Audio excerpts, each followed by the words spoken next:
যদি আমি বলি যে পুলিশ ব্যবস্থা, আমরা পুলিশদেরকে কেন নীরব থাকতে দেখি এখন? জুলাইয়ের আন্দোলনটা কেন হলো? অধিকাংশ ছিল ছাত্রলীগ থেকে নিয়োগপ্রাপ্ত। এখন আবারও কোনো সরকার এসে যদি শুধু তার দলীয় অবস্থান থেকে পুলিশ নিয়োগ দেন, তাহলে কিন্তু পরিণতি যা হবার ঠিক তাই হবে। আপনারা কি আরেকটা প্রতিষ্ঠানের নাম শুনেছেন? দুর্নীতি দমন কমিশন। এটাও কিন্তু কিছুদিন আগেও তার মানে ফ্যাসিস্ট আমলে তার যে দলীয় মানে প্রধান দুদকের, উনি বলেছেন আমি বাঘ কিন্তু দন্ত নখরহীন, কারণ আমি কাউকে কিছু করতে পারি না। সে ধরনের প্রতিষ্ঠান দিয়ে কিন্তু আসলে কোনো কাজ চলবে না।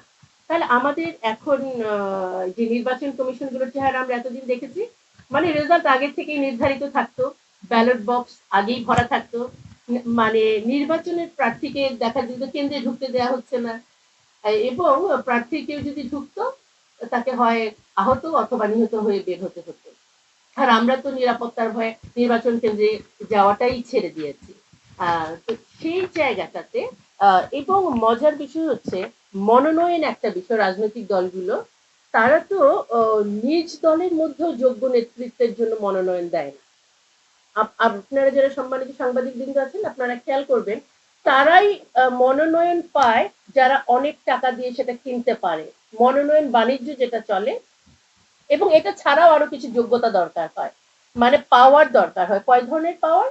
মানে যারা টাকা পাওয়ার নমিনেশন বাণিজ্যকে কি সবচেয়ে বেশি টাকা দিতে পারবে, কে কত বড় সন্ত্রাসী, কে কার চেয়ে সূক্ষ্ম যোগ্যভাবে কানের পাশ থেকে গুলি করে প্রতিদ্বন্দ্বীকে ব্রেন এফোর ওফোর করে দিতে পারবে, কে নির্বাচন কেন্দ্র দখল করতে পারবে।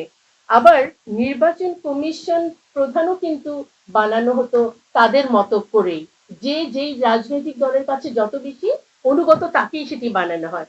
যুগ যুগ ধরে আসলে আমরা বাংলাদেশে না, মনে হয় এক একটা সময় আমরা এক একটা রাজনৈতিক দলের নিয়ন্ত্রণে থাকছি। শুধু কি তাই, আপনার শিক্ষা প্রতিষ্ঠানগুলোর দিকে তাকান, ভাইস চ্যান্সেলর নিয়োগ হতো কিভাবে?